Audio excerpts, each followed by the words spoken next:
मुमताज साहब, आपने हिल्मी को दोबारा फोन किया? मैंने किया था। और मिनिस्टर साहब बुलाया था उसे, लेकिन उसने कहा कि वो मजीद इस मामले में कुछ नहीं कर सकता। क्या ये सब सच बोल रहे हैं? पता नहीं। आप ये भी ले जाएंगे? ये चीजें खास हैं हमारे लिए। हाँ।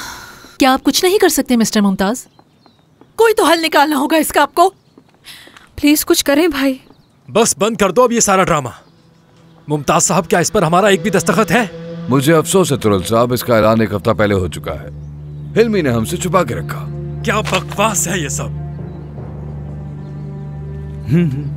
ठीक है, सॉरी। कोई बात नहीं, रख लीजिए। बहुत शुक्रिया। ओह मेरे खुदा। तो क्या अब हम इन्हें ये सब कुछ ले जाने देंगे? बदकिस्मती से हम कुछ नहीं कर सकते। ठीक है ऑफिसर्स, यहाँ सब देख लिया, अब जल्दी से दूसरे कमरे भी देख लीजिए। रुक जाएं, आप कहाँ जा रहे हैं? रुक जाएं। आप इस तरह पूरे घर में नहीं घूम सकते, आपको इजाजत लेनी चाहिए। क्या कर रहे हैं ये? यहाँ तो रोज कोई तमाशा होता है। तब हम क्या करेंगे बताएं? मुझे नहीं मालूम।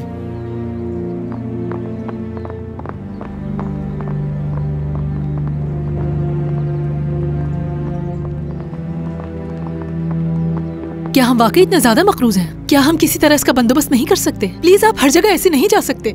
इनको रोको किसी तरह। उस मेज पर जाकर देखो, अगर कोई कीमती चीज है तो उसे रजिस्टर कर लेना। बात सुने, देखें ऐसा मत करें। ये मेरे डैड का कमरा है, यहाँ मेरे डैड की बहुत सी यादें हैं। प्लीज मत करें ये सब। अरे आपा देखिए, ये लोग तो सब कुछ ले जा रहे हैं। हाँ ठीक है। अब बहुत हो गया। ये मेरे बाबा का बेडरूम है। प्लीज आप होश में आओ। तुम यहाँ ऐसे नहीं घुस सकते। हर चीज का एक तरीका होता है। निकल जाओ मेरे घर से। देखिए, आपको इस हरकत की वजह से गिरफ्तार करवा सकता हूँ मैं। हमें काम करने दीजिए। निकल जाओ यहाँ से। देखिए, आप हमारे काम में मदाखलत ना करें, हम सिर्फ कीमती चीजें नोट कर रहे हैं। आप सबसे दरख्वास्त करता हूँ कि आप हमें सुकून से काम करने दीजिए। ऑफिसर साहब, अपना काम कीजिए।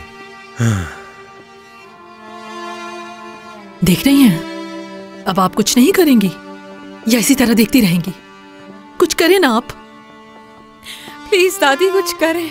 ये लोग हमें हमारे घर से निकाल रहे हैं, हम कहाँ जाएंगे?